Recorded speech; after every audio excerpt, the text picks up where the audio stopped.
Alright guys, welcome back. Like I said in my last episode, I really want to be doing a lot more kind of how-to videos, making sure that you guys can do all the same things that I have. It can be difficult when you're starting out to find the resources you need, so hopefully we can kind of put all that in one place for you. What I'm going to do today is actually going to be starting out with the actual breaking down of a script. So if you already have a script or somebody approaches you with one, and you want to know what to do with it, there's a lot of really basic steps. They're all the same. You would do it exactly the same way for everyone. Everyone does have their own specific way of kind of breaking these things down, but the principles are the same. You're basically finding anything that you could do or anything that you would need to prepare for needs to be in your script breakdown. I'm going to do it by hand in this episode just to show you guys what's going on. I've taken a cutting of my script that I just produced. It's called Gerard is the name of the script. It's about a guy that has an imaginary friend. He's too afraid to go outside because he saw his parents die at a young age. And he starts falling for his grocery delivery girl. Problems start to arise as his best friend kind of gets jealous and, feels like he's replacing him. So he kind of has to decide on one or the other or risk losing both. This scene that I'm going to be breaking down for this episode is going to be their first meeting. It's just a script that I had lying around. It's a cutting from, it's one of the sides that we had when we were actually filming the movie. So it's just a little thing that I had lying around, but the principle is exactly the same. Your script absolutely is going to be different than mine, but they all have the same sort of general qualities to them. You're going to be outlining a bunch of different things. We'll just start from the top here.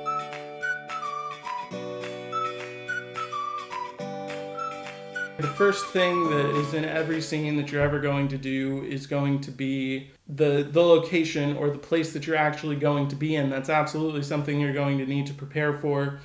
So we're going to go ahead and color that in. So now that we've done that, we want to make sure that we're keeping up with these. What I like to do is I like to just either flip over the script or I'll go to the title page usually. This doesn't have a title page, so I won't do it there, but we're going to make a key.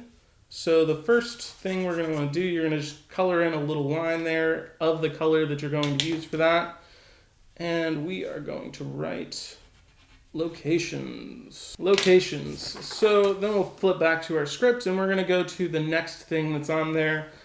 In this case, it's going to be a character. I'll use red for that one and we'll just highlight that. We'll get Jared is his name. And again, we're just like we did, we're going to want to go and just do a little line there and update our key every time that we make some changes here.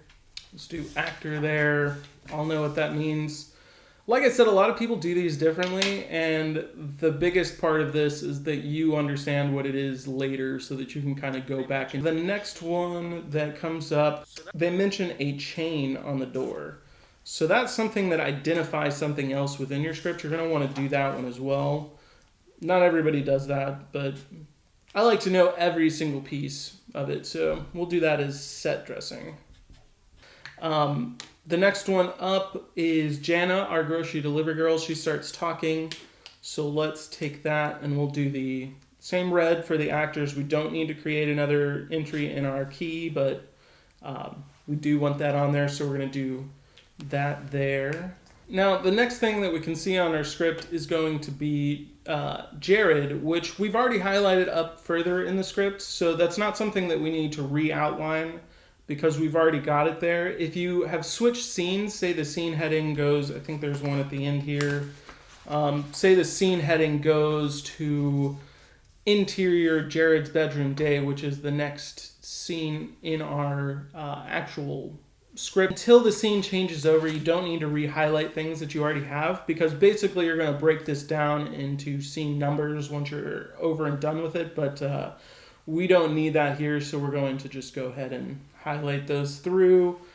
Next thing up, we have a prop. So I'll choose a different color marker. This one is this dark green. I have used another green before, but I think this will be different enough that it will be obvious. He adjusts his glasses. So that's definitely a prop. So we're going to want to update our legend. And another thing about this, if you set a color to be a certain way, keep that color throughout your script. Keep it easy for yourself. So now that we've got all of our different elements outlined, if you notice that there are things that aren't in here, which is a good which this scene is kind of good for that. She is a grocery delivery girl. She's going to be carrying groceries, and so that's something that really should have been in here. You can kind of just add that off to the side so that you make a note for yourself so that I don't miss that going forward. It's really easy to lose sight of props like that, especially things like glasses or those sorts of things that are going to be in each one of them. You want to make sure that you're getting all of it. All right, so now that you've got it all highlighted, it's time to actually start generating the reports.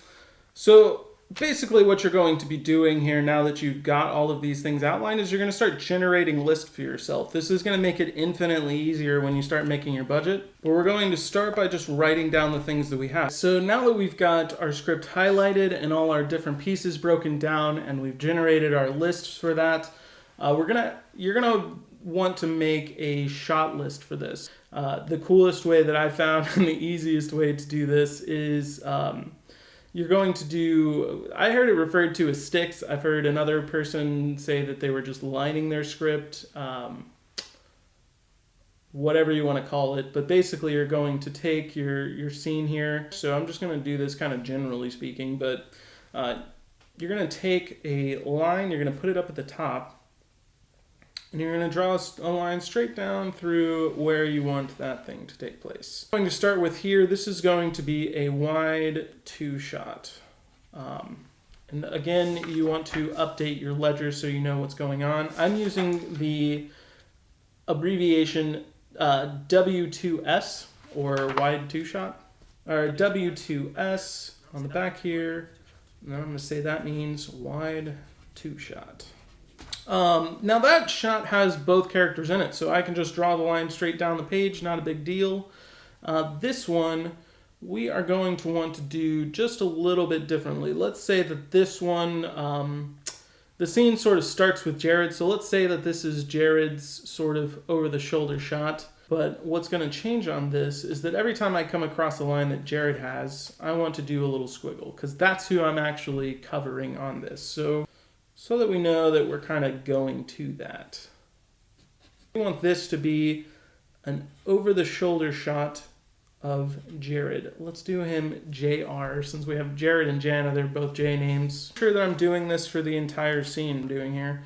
And you can see the whole thing after it's done. You can see what kind of resource you get after this. It's actually pretty sweet. Let's make sure we get our close-up here. It seems really boring. I promise it is really boring, but infinitely useful. The more work that you do going into your movie, the better you're going to be able to accomplish all those goals that you set out to do, and the more you'll be able to kind of deal with things that happen because of that. Like something's going to happen on your set. It may not go according to plan, but after doing all of this, you're going to be just much, much better off.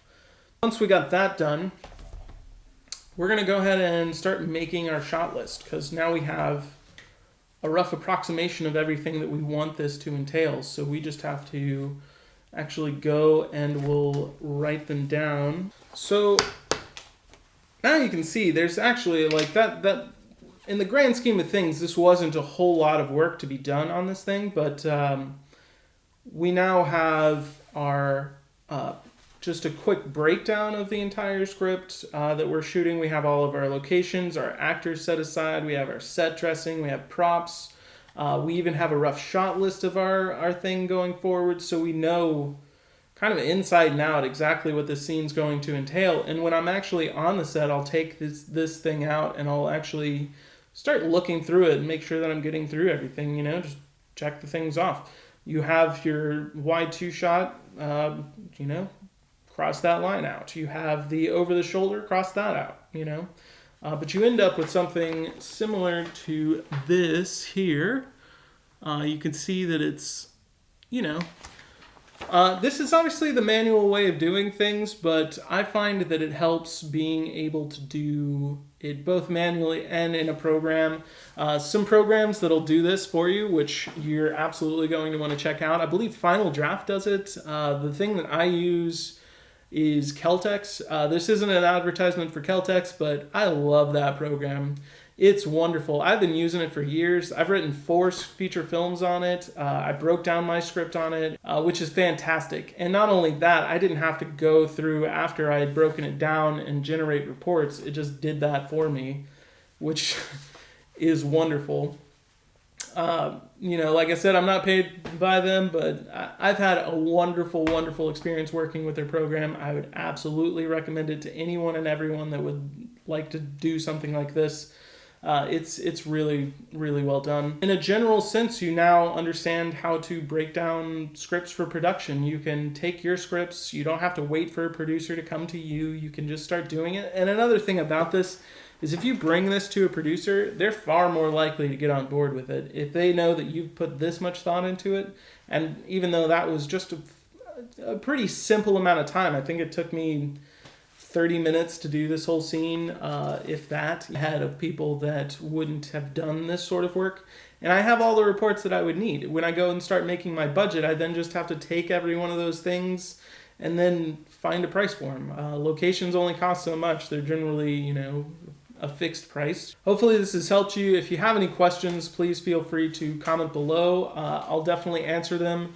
If you didn't understand part of it, I can definitely reach out to you and we can go over it a bit more. Maybe I'll do an episode on each one of these techniques. But just as a general guideline, that should be it for breaking down a script for production. So stay tuned for next week. We'll definitely go over some more how-to videos. It was a pleasure as always, and you guys have a wonderful night.